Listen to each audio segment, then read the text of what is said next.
Okay जी, एक minute, video बंद हो गई थी, स्टार्टिंग अगेन। अच्छा, RTD इज़ अ डिवाइस जो कि चेंज इन रेजिस्टेंस मेजर करता है with a change in temperature. ठीक है, हमने ये देखा था कि it is a resistive temperature detector. इसने रेजिस्टेंस चेंज की, हमने अब इस डिटेक्शन को मेजर भी करना, हमने इस ब्रिज के अंदर लगाया हुआ है और वहाँ से हम इसको देख लेते हैं। इसके कुछ 3 से 4 मेन पॉइंट्स पहले डिस्कस करते हैं and we then move forward. Number 1, it is from conductor. ये कंडक्टर फैमिली में से है, ठीक है जी। नंबर 2, अल्फ़ा इज़ पॉजिटिव, यानी increase in temperature will increase resistance, vice versa, ठीक है जी। देन आ जाते हैं सेंसिटिविटी की तरफ।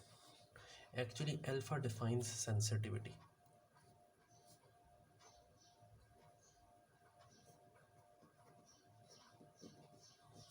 सेंसिटिविटी, RTDs की सेंसिटिविटी कितनी होती है? Well, it depends on material. Material क्या है? कॉपर, निकल, आयरन, वट जो भी चीज़ आप यूज़ कर रहे हो, ये उसकी प्रॉपर्टी है, ठीक है जी। Normally you will find alpha to be between somewhere around 0.004 पर डिग्री सेंटीग्रेड, ठीक है जी, और 0.005 पर degree centigrade, which is quite small, बहुत स्मॉल चेंज इन resistance है। For example, a change of only 0.4 would be expected from a 100 ohm RTD if temperature is changed by 1 degree। एक RTD है जो कि 100 डिग्रीज के लिए design किया गया है, उसके ऊपर मैं 1 डिग्री चेंज करूँ with this sensitivity and only have a change in 0.4 degree, 0.4 ohm, ठीक है जी। This is sensitivity. RTDs are normally less sensitive, ठीक है। RTD नॉर्मली थोड़ा लेस सेंसिटिव होता है और उसका एक रीज़न और भी है। लेट मी, मतलब इट डिपेंड्स, इसका इतना शार्प चेंज नहीं होता, ठीक है। रेंज इज़ लार्ज, रेंज बेहतर है इसकी, ठीक है। For example if you remember, हमारे पास ये ग्राफ भी था, ठीक है। ये जो थोड़ा शार्प था दैट वाज फॉर निकल, और ये जो थोड़ा इस तरह था दैट वाज फॉर प्लैटिनम,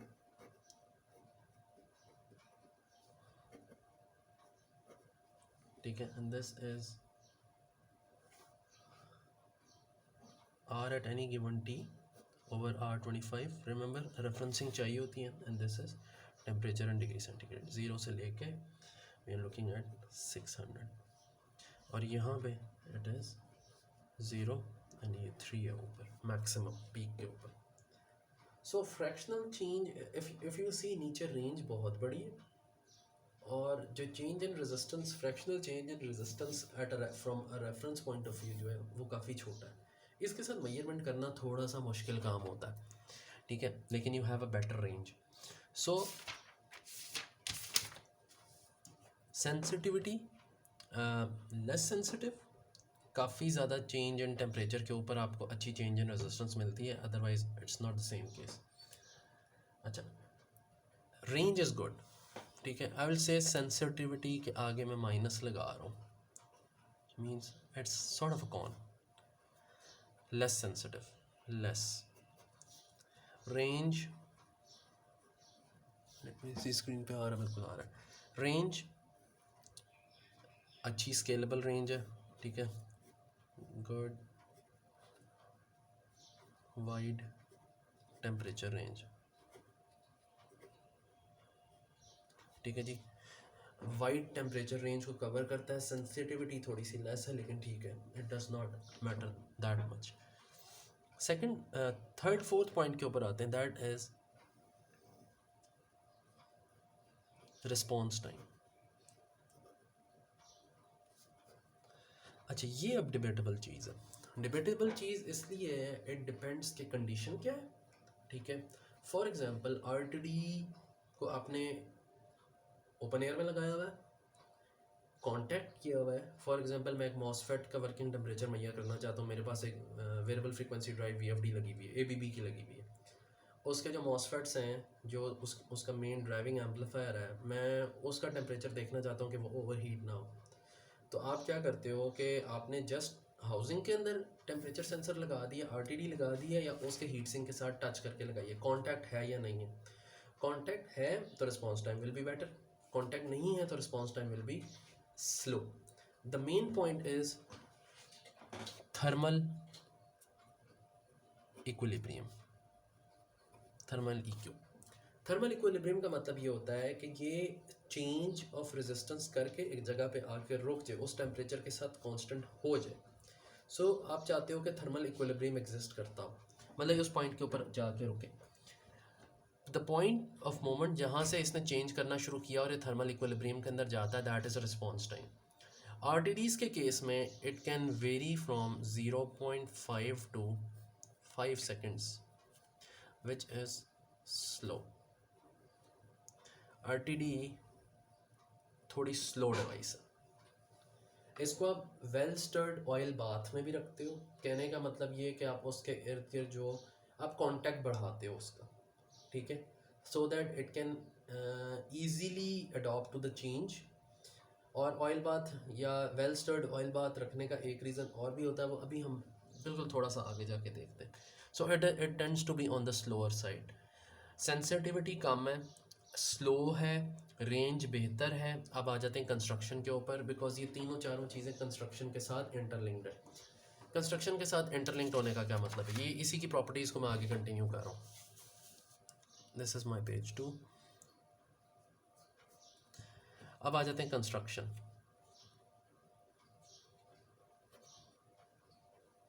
इसकी कंस्ट्रक्शन के साथ क्या लेना देना, because it's a piece of wire, एक सिंपल तार है, ठीक है। It's all I need is length of metal. अब इस लेंथ ऑफ मेटल को मैंने एक सेंसर बनाना है, तो मैं ऐसा तो कर नहीं सकता कि पूरा तार का एक बंडल लिया और ले जाके रख दूँ वहाँ पे, नहीं। इसको एक पैकेजेबल फॉर्म के अंदर लेके आना। तो व्हाट यू डू इज़ कि आप एक बारीक, या डिपेंड्स कैसी वायर होती है, normally it tends to be on the thinner side, and you wound it not like an inductor. आप इसकी एक बीट सी बना लेते हो, बस इसको वाउंड करके एक छोटे फॉर्म में ले आते हो, ठीक है। अच्छा, अब उस फॉर्म के ऊपर, let me see, yes it is visible, इसके ऊपर आप प्रोटेक्टिव कोटिंग चढ़ाते हो, ठीक है जी, that is P of C. आप प्रोटेक्टिव कोटिंग करते हो उसके ऊपर, और ये मेरे पास दो टर्मिनल आ गए। The device is resistive in nature with a protective coating on top of it. Protective coating किस काम के लिए? प्रोटेक्टिव कोटिंग हार्श इन्वायरमेंट से बचाने के लिए, and to give it a packageable look, ठीक है। और उसके ऊपर सारी आपने वो कोडिंग वगैरह भी करनी होती है। टिपिकली इट्स अ कॉइल, ठीक है। और ज़ाहिर है जब आप प्रोटेक्टिव कोटिंग ऊपर चढ़ाते हो तो इसका रिस्पॉन्स टाइम जो है ना फर्दर ख़राब होता है, it decrease, it tends to ख़राब करता है फ्रैक्शनल चेंज को, ठीक है। और उसमें मटेरियल का कसूर नहीं होता, उसमें ये कि जो प्रोटेक्टिव कोटिंग है उसमें से गुजर के हीट ने अंदर मटेरियल तक पहुंचना और फिर उसने थर्मल इक्विलिब्रियम के ऊपर जाना है। दैट इज़ द डिफरेंस, ठीक है जी। This is construction. You have piece of wire, you wound it, you coat it. Coating different तरह की हो सकती है, डिफरेंट मटेरियल्स की हो सकती है, और डिफरेंट एप्लीकेशंस के लिए होती है, ठीक है। तो it can differ. And the last point from RTD side is, in fact not the last point, इसके बाद भी आएगा, that is signal conditioning, SC. इसको अटैच किस तरीके से करना है, इसको अटैच इस तरीके से करना है, वे नो कि जब इतनी स्मॉल चेंज इन रेजिस्टेंस को मैयर करना हो तो what circuit we use bridge, Wheatstone bridge, we use a bridge network. तो उसके केस में ये मैं लेकर आया यहाँ तक, ये यहाँ पे मैंने RTD लगाया, RTD, ठीक है जी। एंड अच्छा भाई इधर ग्राउंड यहाँ से जाएगा, ठीक हो गया जी। This is ground, this is R1, this is R2, this is R3 and this is R of sense। ये क्या किया, ये जो इतना लंबा पोर्शन किया, दिस इज लीड कंपनसेशन। ये लीड कंपनसेशन का पार्ट मैंने बीच में ऐड किया, क्यों, हमें पता है कि वायर के ऊपर जो चेंज इन रेजिस्टेंस आएगा उसको मैंने कंपनसेट करवाना है। RTD itself has a very limited change in resistance with temperature, तो मैं नहीं चाहता कि ये वायर चेंज जो है ना ये और कोई प्रॉब्लम मेरे लिए प्रोड्यूस करे। आउटपुट मुझे कहाँ से मिलेगा, this is going to be my V of measurement, VM या V सेंस बोलोगे आप इसको, and this is your source voltage, that is your power supply, VPS, V power supply, ठीक हो गया जी। So this is how RTD works. RTD का एक और इम्पॉर्टेंट पॉइंट जो मैंने कहा था भी हम डिस्कस करते हैं, और ये ज़्यादा तंग करता है हमेशा, ये इनफैक्ट अकेला इसके केस में तंग नहीं करता, हर सेंसर के केस में आपको इस चीज़ का ख्याल रखना होता है, and it's a messy sort of a thing, ये चीज़ थोड़ी सी देखनी पड़ती है, and that is self dissipation constant या डेसिपेशन कांस्टेंट जिसे आप बोलते हो।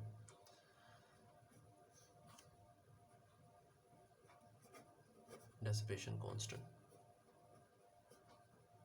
अब ये डेसिपेशन कांस्टेंट क्या चीज़ है, RTD एक रेजिस्टेंस है, ठीक है, यहाँ पे आ जाते हैं, इसमें से करंट गुजर रहा है, फाइन, ये आई इसमें से गुजर रहा है और ये रेजिस्टेंस है, what will happen, H is equals to I square RT, ये तो अक्यूमुलेट होना शुरू हो जाएगा, यानी ये तो सेल्फ हीटिंग प्रोड्यूस करना शुरू कर देगा।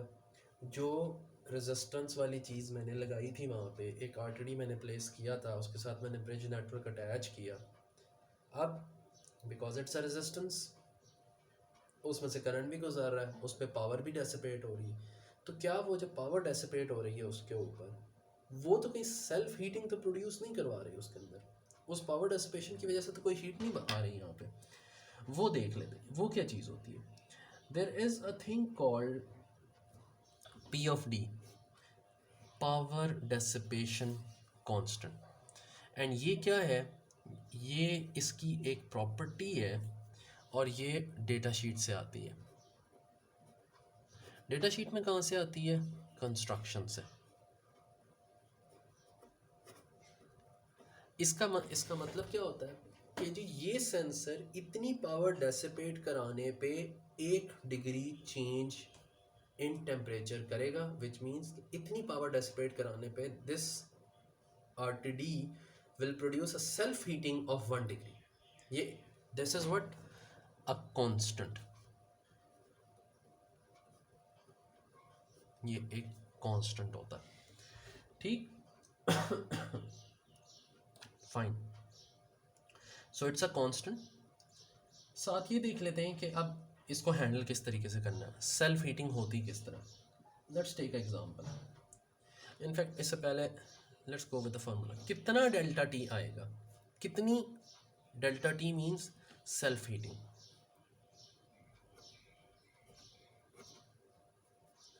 पावर डेसिपेटेड करंटली, इसमें से कितनी पावर गुजर रही है, divided by P of D, इतनी सेल्फ हीटिंग ये प्रोड्यूस करेगा, डन। तो ये सेल्फ हीटिंग का कॉन्सेप्ट है, ज़ाहिर है इट्स अ रेजिस्टिव डिवाइस, इस पे से आप पावर गुजारोगे, इसको ऑन करोगे तो ये हीट तो करेगा, वो हीटिंग कितनी सिग्निफिकेंट है, कितने डिग्री का चेंज देगी, वो आपने मेजर करनी है, सो दैट जिस वक्त मैं यहाँ का टेम्परेचर मेजर कर रहा हूँ, मैं ये सेल्फ हीटिंग वाली चीज़ बीच में से माइनस कर सकूँ, आई शुड नो, मुझे पता हो कि यार इसमें कितना चेंज आ रहा है, ठीक है। For that let's go through a example, एक एग्ज़ाम्पल कर लेते हैं। दिस इज पेज 3, हमारा आज का पेज 3 है, ठीक है जी। अच्छा, दिस इज एग्जाम्पल 4.7, और वो एग्जाम्पल क्या कह रही है? वो एग्जाम्पल ये कह रही है कि N R T D has alpha equal 0.005 per degree centigrade. R is 500 ohm and a dissipation constant P of D is 30 milliwatts per degree centigrade at 20 degrees. The RTD is used in a bridge circuit such as with R1 equal R2 equal R2 equal 500 ohm. R3 is variable resistor.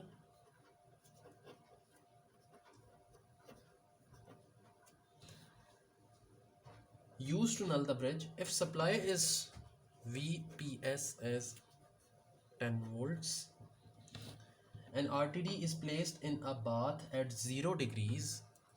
RTD is at 0 degrees. Find the value of R3 to null the bridge. RTD is actually your R4. अब आपने ये करना है कि आपने R4 calculate करना है और फिर उसके बाद ये बताना है कि R3 की वैल्यू क्या आएगी इस ब्रिज को नल कन्फिग्रेशन में ले जाने के लिए। लीनियर अप्रॉक्सीमेशन से इसको सॉल्व करते हैं और पहले रेजिस्टेंस की वैल्यू निकाल लेते हैं। R is equals to nominal condition 500 into 1 plus alpha that is fractional change 0.005 into relative change 0 minus 20 के ऊपर निकालना, ये है जी, ठीक है जी। R जो मेरे पास आया that is equal to 450 ohms।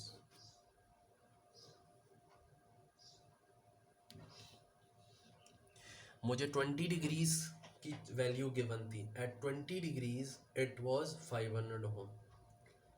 0 degree के ऊपर कैलकुलेट करें आप कितना है, वो मैंने निकाल लिया। This is 0, this is my T of required, this was reference point, वहाँ से मैंने वैल्यू निकाल ली, 450 ओम आए। This was the bridge.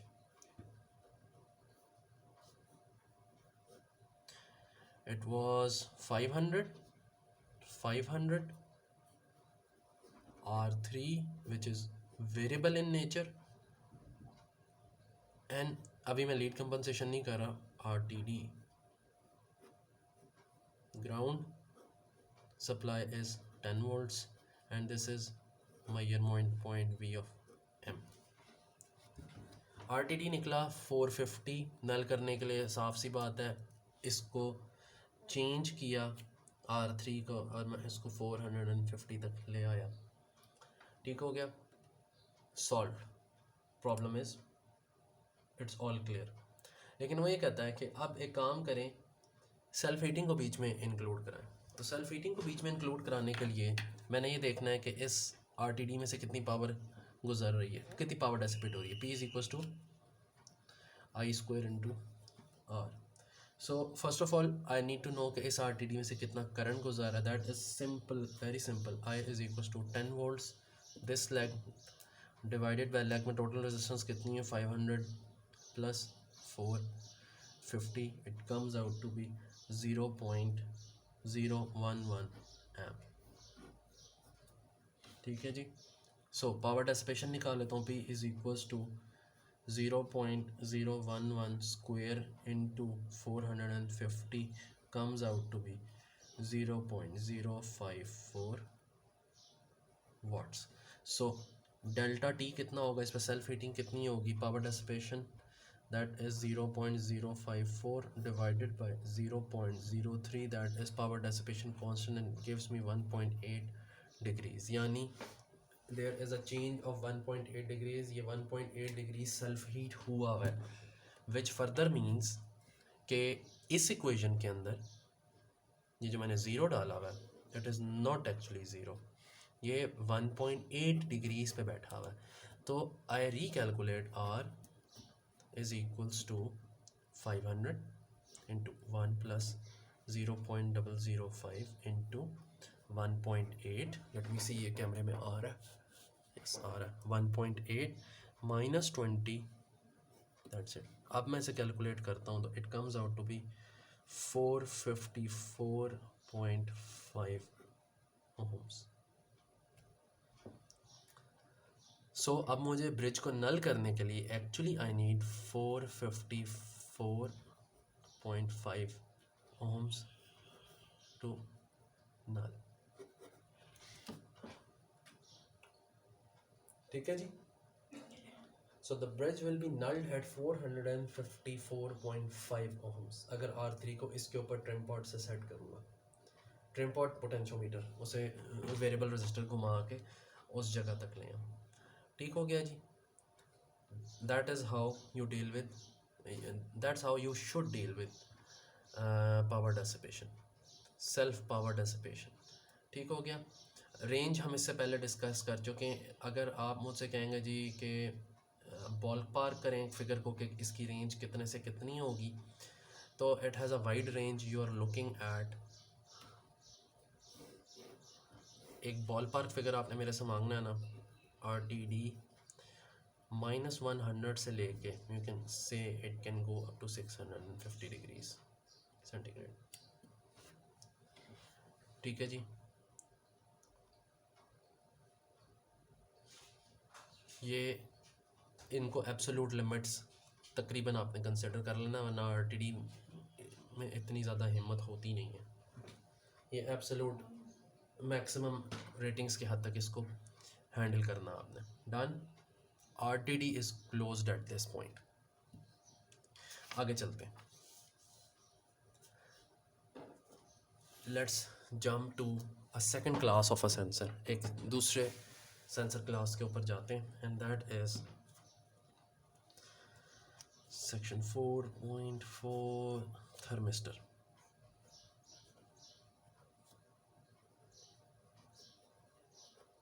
Thermistors, thermistor is again a device. Thermal sensor जहाँ पर आ जाए उसकी एक डेफिनेशन सबके लिए कॉमन है। It is a device which changes resistance or which changes its output terminal properties with the change in temperature. Output terminal properties मैंने इसलिए बोला है कि there can be other things also. Output के ऊपर वो आपको कोई चेंज दे देगा जो कि डिपेक्ट करेगा कि इनपुट के ऊपर या टेम्परेचर के अंदर कोई चेंज आई है। सो व्हाट इज़ दिस, ये डिवाइस है क्या, थर्मिस्टर क्या होता है? Remember we started with the family. Number 1, it belongs to a semiconductor family.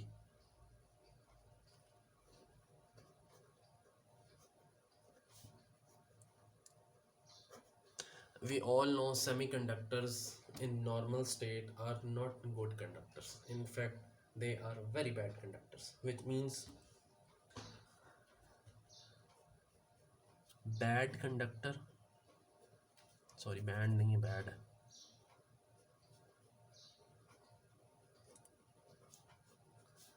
high resistance।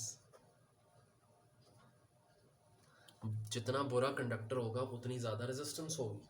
ठीक है। सो it is from a semiconductor family. It is a bad conductor normally, which means high resistance. अब इस चीज़ को हमने किसी तरीके से exploit करना है। हमने एनर्जी गैप डायग्राम जो बनाई थी उसमें हमने ये देखा था कि सेमीकंडक्टर्स का वैलेंस बैंड और कंडक्शन बैंड करीब होता है। There exist some delta W energy gap exist करता है। इस एनर्जी गैप को आप जैसे जैसे क्लोज करते जाओ आपके पास फ्री इलेक्ट्रॉन्स या फ्री मॉलिक्यूल्स या वैलेंस इलेक्ट्रॉन्स अवेलेबल हो जाते हैं एज अ करंट कैरियर्स। अच्छा, अब जैसे जैसे मैं एक एनर्जी गैप करीब करता जाऊंगा, क्लोज करता जाऊंगा, मेरे पास मोर इलेक्ट्रॉन्स मौजूद होते जाएंगे। More the electrons are So better the resistance or better the capability of a current flow. Better the resistance का क्या मतलब है? Low the resistance. So what was the basic definition of temperature? It was average kinetic energy. तो यहाँ पे मैंने कौन सी energy provide करनी है इनको? वो एवरेज काइनेटिक एनर्जी ही मैंने इनको प्रोवाइड करनी है इन फॉर्म ऑफ टेम्परेचर कि वो ब्रेक फ्री करें जो इलेक्ट्रॉन है वैलेंस इलेक्ट्रॉन, और वो जंप कर जाए कंडक्शन बैंड के अंदर. So the more the energy you provide the better resistance will be, less the resistance will be. So next point, alpha is negative.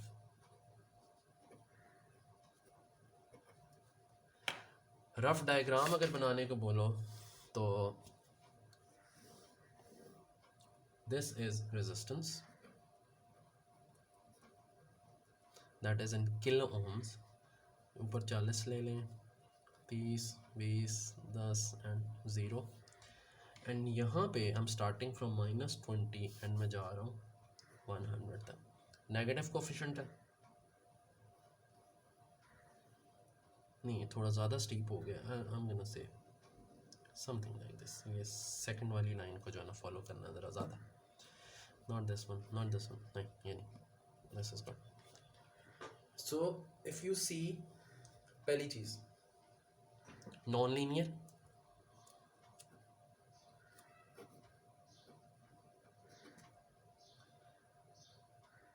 very large delta R with delta T. Change in resistance with the change in temperature is quite large, काफ़ी बड़ा. ठीक है जी.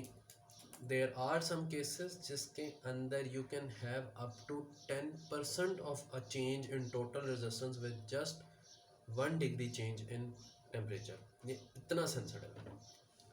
Coming to the next point, highly sensitive at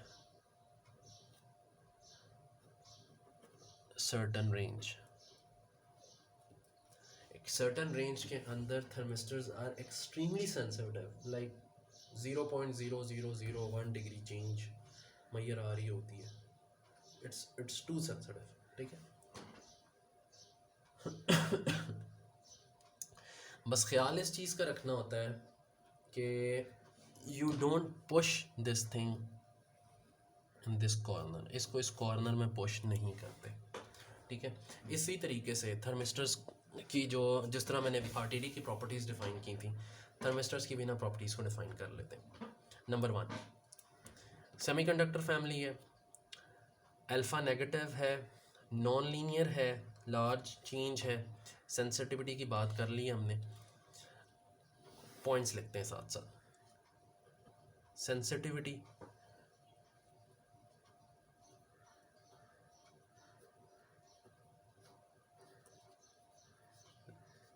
wide better, ये large. Construction,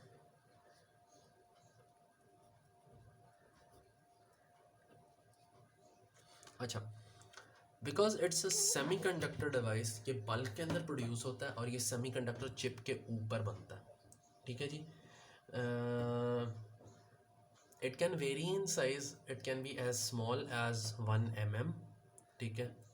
size normally small 1 mm की एक बीड भी हो सकती है, डिस्क भी हो सकती है, रॉड भी हो सकता है, कुछ भी हो सकता है. ठीक है जी.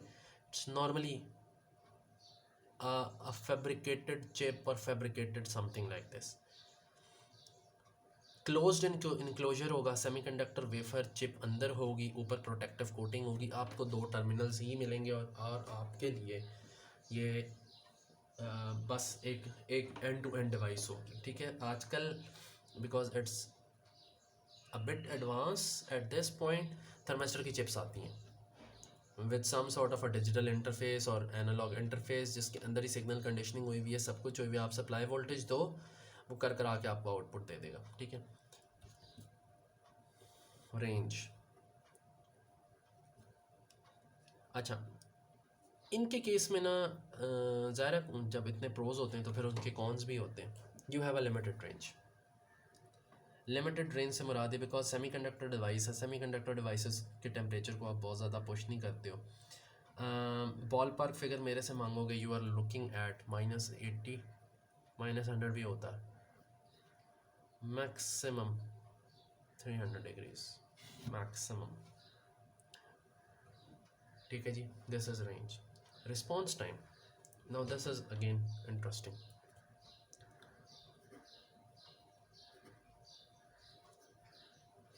somewhere between 0.5 and 10 seconds depending upon protective coating कैसी है, डिवाइस है क्या,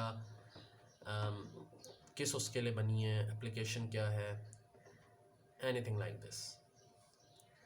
अच्छा, 2 से 3 चीज़ें जिनका आपने ख्याल रखना ना, that is in fact regarding range. इसका तीन चीज़ें जो है गवान करती हैं रेंज का. वन इज़ कि लिमिट कहाँ पर आती है, कि इतना टेम्परेचर ना हो कि डिवाइस इटसेल्फ मेल्ट हो जाए या डिटेरियोरेट हो जाए. दैट इज़, इसको मैं इधर लिखता हूँ. Number 1, semiconductor.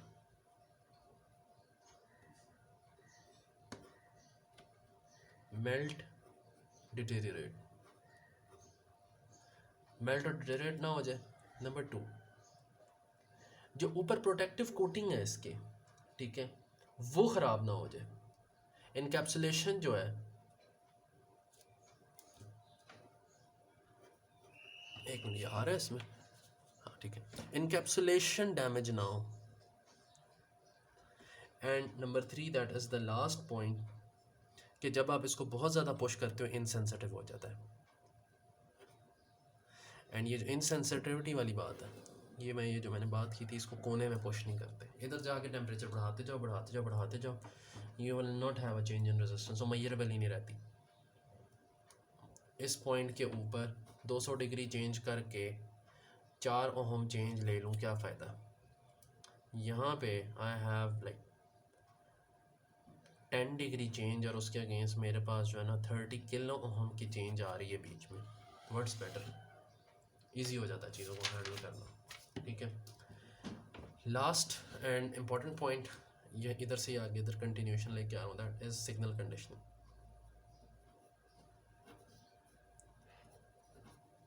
SC, इसकी सिग्नल कंडीशनिंग कैसे करेंगे. वेल, थर्मिस्टर्स को normally, because they have a very large change in resistance with temperature, thermistors normally आप वोल्टेज डिवाइडर कन्फिग्रेशन में ही यूज़ कर लेते हो. ठीक है जी. व्हाट यू डू इज़, बस ये एक नॉर्मल रजिस्टर लगाया, ये मैंने यहाँ पे RTH थर्मिस्टर लगाया, and this is my V out. मैं यहाँ से आउटपुट ले लेता हूँ. That is pretty much it. इससे ज़्यादा इसके अंदर घुसने की ज़रूरत नहीं होती. ठीक है जी. हाँ, लेकिन मैं चलो बता देता हूँ. If you are operating somewhere hair,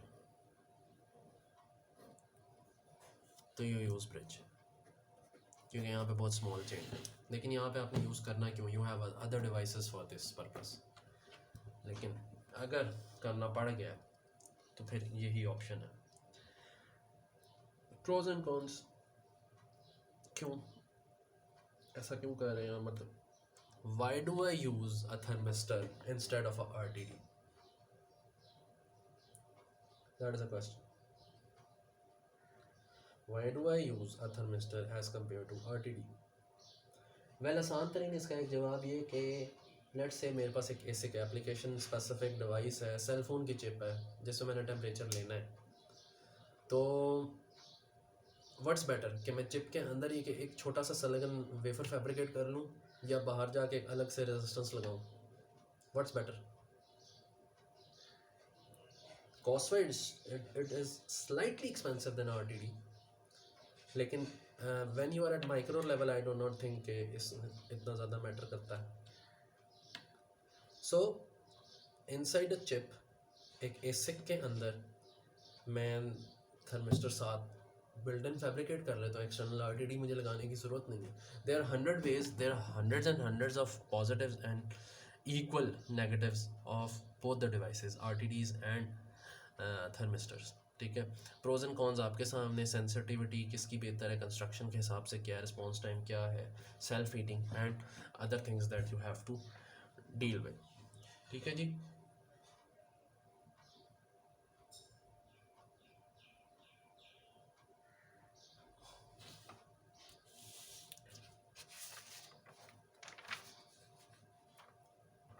that was page 4, page 5 पे आ जाते हैं। सेक्शन 4.5 मैं जस्ट इसका इंट्रो कराऊंगा क्योंकि थोड़ा सा हैवी हो जाएगा फिर, literally like chapter is almost ending, बस इसके बाद इतना नहीं है। That is thermocouples, one of my favorites,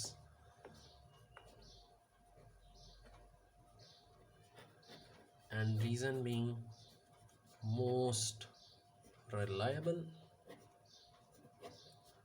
and industry wide usage.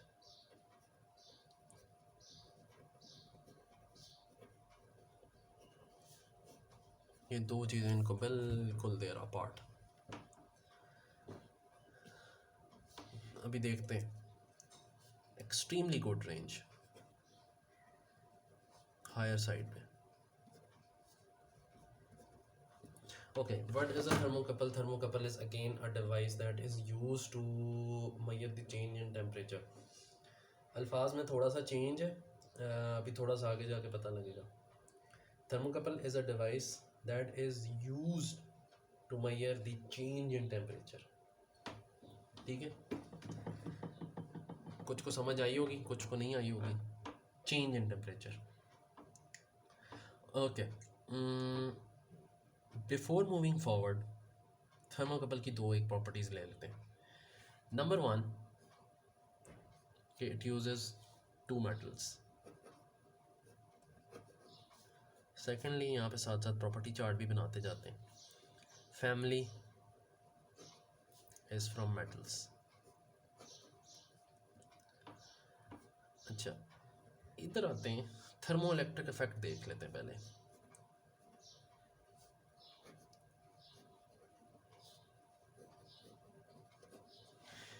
Thermo electric effect क्या कहता है जी? ये एक पीस ऑफ मेटल है, यहाँ पे मैं इसको हीट देता हूँ, ठीक है। ये एंड थोड़ा सा रिलेटिवली कोल्ड एंड है। इस साइड पे इलेक्ट्रॉन्स की एनर्जी ज़्यादा है, हाई एनर्जी लो एनर्जी। सो होता कुछ इस तरह है कि हाई एनर्जी इलेक्ट्रॉन्स जो हैं वो एनर्जी को न्यूट्रलाइज करने के लिए या लूज़ करने के लिए लो साइड पे मूव करना शुरू कर देते हैं। So it tends to create a movement of electrons. Now the movement of electrons is what? Current. Movement of electrons is current. और अगर सिर्फ हीटिंग करने से एक चीज़ के अंदर करंट आ गया है, so we are up to something. हम यानी उस हीट को उस करंट के अंदर रिलेट कर सकते हैं। अच्छा, now we have a problem. ज़ाहिर है मुझे कोई ना कोई एंड प्रोवाइड करना है। या तो मैं इस चीज़ को यहाँ से यहाँ कनेक्ट कर लूँ तो फिर करंट फ्लो करेगा। ज़रा for the flow of current what you need is a closure of loop. लेकिन अगर मैं लूप क्लोज कर लूँगा, ठीक है, तो मेरे पास इट विल बी न्यूट्रलाइज्ड, कोई ईएमएफ नहीं होगा। इस चीज़ को समझना थोड़ा सा। अगर मैं सेम मेटल के साथ ये लूप क्लोज कर लूँ तो ज़ाहिर है it will start to dissipate and होते होते मतलब the net effect of voltage मुझे नहीं मिलेगा, ठीक है। फर्दर एक्सप्लेन करता हूँ मैं इसको थोड़ा सा। अच्छा, होता कुछ इस तरह है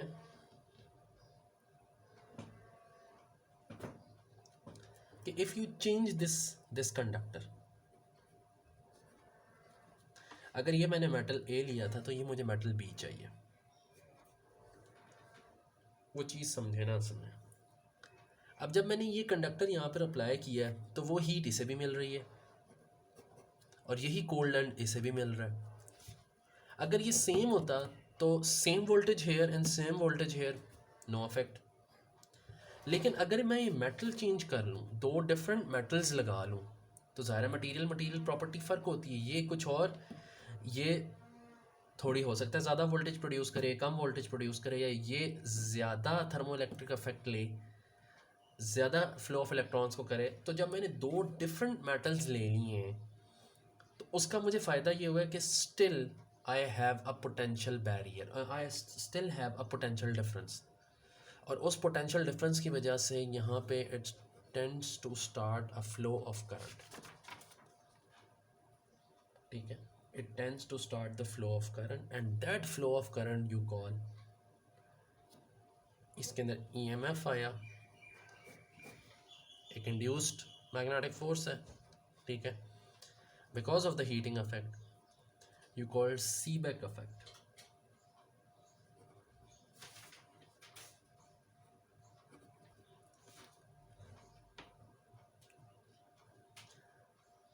हीट प्रोवाइड की, कोल्ड एंड है, दोनों ने वोल्टेज प्रोड्यूस की, दोनों के हायर एंड्स हैं, दोनों के लोअर एंड्स हैं। इसकी वोल्टेज और होगी, इसकी वोल्टेज और होगी, तो there is a potential difference, और उस पोटेंशियल डिफरेंस की वजह से there will be a induce EMF, एक करंट स्टैब्लिश हो जाएगा। ठीक है जी। वो ये कहता है कि जी इसको अगर एक सॉलिड स्टेट थ्योरी यूज़ करते हुए इसको अगर मैं मैथमेटिकल फॉर्म के अंदर लेकर आऊँ, सो the induced EMF E will be equal to integration of temperature 1 T1 T2, this is actually T2, this is T1, दो different temperature लिए हैं मैंने। property of metal at A, material property B, delta T, T1 T2 junction temperatures QA QB, thermal transport constant of two metals, Q thermal transport constant.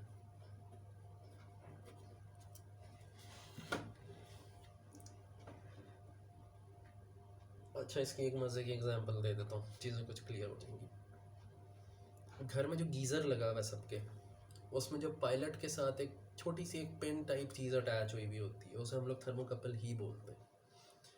ठीक है, वो वहाँ पे एक एंड उसका हीटेड एंड होता है जो कि बिल्कुल पायलट के आगे लगा हुआ होता है, और वो घूमते फिरते काफ़ी दूर से वो पाइप रोल होते होते ऊपर आती है जहाँ पे थर्मोस्टेट होता है और उसके साथ टच होता है। ठीक है, and it's a proper connection. और अंदर उसके एक सेल लगा हुआ होता है। Cell is actually a magnetic coil, जो कि आप पहले जब गीज़र जला रहे होते हो तो आप उसको पुश करते हो, वो आप पुश करके रखते हो ताकि वेल्व खुला रहे। Once the pilot is on, heat produce हो गई, थर्मो इलेक्ट्रिक इफेक्ट आ गया, इंड्यूस्ड ईएमएफ मौजूद हो गया। अब वो इंड्यूस्ड ईएमएफ उस मैग्नेटिक कॉइल को पावर अप करके रखता है और उस वेल्व को ओपन रखता है। तो जितनी देर वो वेल्व ओपन है, गैस फ्लो करती रहेगी और वहाँ पे हीटिंग रहेगी। The moment gas goes out, temperature कम हुआ, ठीक है, वोल्टेज कम हुई और वो कॉइल रिलीज हो जाती है। This is how it works, it works on the base of thermoelectric effect. ठीक है जी। So this is the mathematics for it. अच्छा, अब इसका एक रिवर्स मेथड भी है। रिवर्स मेथड क्या है? वो ये कहता है कि अभी तो ईएमएफ सेल्फ इंड्यूस हुआ था, मैंने ज़बरदस्ती यहाँ पे एक करंट सोर्स लगाई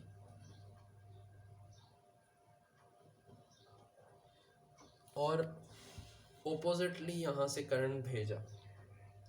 because of that thermo electric effect, दो डिफरेंट मेटल की प्रॉपर्टीज होने की वजह से एक एंड इसका इसी तरीके से हीट होना शुरू हो जाएगा और एक एंड इसका ठंडा होना शुरू हो जाएगा। It will be the colder and. So by using, without using the mechanical motion of any sort, I can have a electrical device that can produce heat and cold at a same time. ठीक है, and that effect is called Peltier effect. ये आ रहा है इसके अंदर कैमरे में, ये Peltier effect। सीबेक इफेक्ट का इनवर्स करंट सोर्स हमने अप्लाई किया,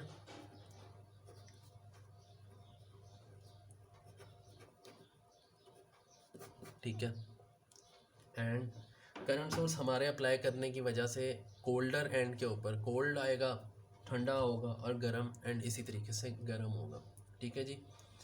it's the same thing. And if I ask कि इसकी मैं अगर इसकी मैथमेटिक्स थोड़ी सी मुश्किल हो जाएगी, ठीक है। Let's just stay at this point. फ़ायदे और नुकसान in fact let's go straight to the applications. Micro electronics के हीट सिंक्स और उनका कूलिंग सिस्टम पेल्टियर इफेक्ट के ऊपर डिज़ाइन होता है, ठीक है। ज़ाहिर है it has nothing to do with the size of it. 1-2 millimetre के ऊपर भी अगर मैंने माइक्रो लेवल के ऊपर भी कोई चीज़ डिज़ाइन की है और मैं उसको पेल्टियर इफेक्ट के ऊपर यूज़ करता हूँ तो it will produce same amount of cold end मतलब it will produce some amount of cold end heat. तो उस कोल्ड एंड को मैं हीट सिंक के पॉइंट ऑफ व्यू से यूज़ कर लेता हूँ, ठीक है, और दूसरे एंड को मैं एग्जॉस्ट के तौर पे यूज़ कर लेता हूँ, ठीक है। सो this is how you keep micro electronics cool. उनको आप एक सर्टन टेम्परेचर के ऊपर रखते हो, ठीक है जी। अब इन दो प्रॉपर्टीज़ को यूज़ करते हुए आप एक थर्मोकपल बनाते हो। Thermocouple is what? A device which is use to measure the change in temperature. वो क्या है जी? अभी सिर्फ ड्रॉ कर रहा हूँ, इसकी कंस्ट्रक्शन से आगे मूव करेंगे।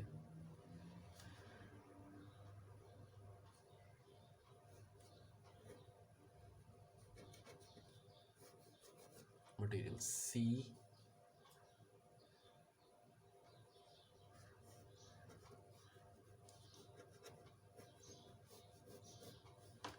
temperature reference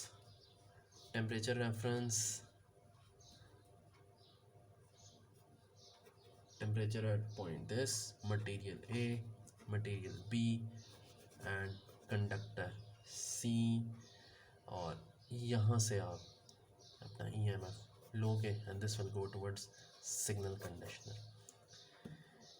अच्छा जी this is the point जहाँ पे आप टेम्परेचर प्रोवाइड करोगे, द हीटेड एंड और the measurement and. Reference temperature point के ऊपर आप रेफरेंस टेम्परेचर मेंटेन करते हो, ठीक है, या आपको रेफरेंस टेम्परेचर चाहिए होता है, because what is this? Thermoelectric effect, right. इसके लिए मुझे हीटेड एंड और कोल्ड एंड दोनों के बारे में कुछ ना कुछ इन्फॉर्मेशन होनी चाहिए। मतलब without knowing the reference temperature मैं कोई चीज़ पता लगा ही नहीं सकता, ठीक है। Once I know T of R and EMF, then I can have T of M, ठीक है जी। Let's just stop at this point और यहाँ से आगे मूव करेंगे। अच्छा, अब आपको देनी है एज असाइनमेंट, आप करेंगे 4.8 and you will give me applications of Peltier effect and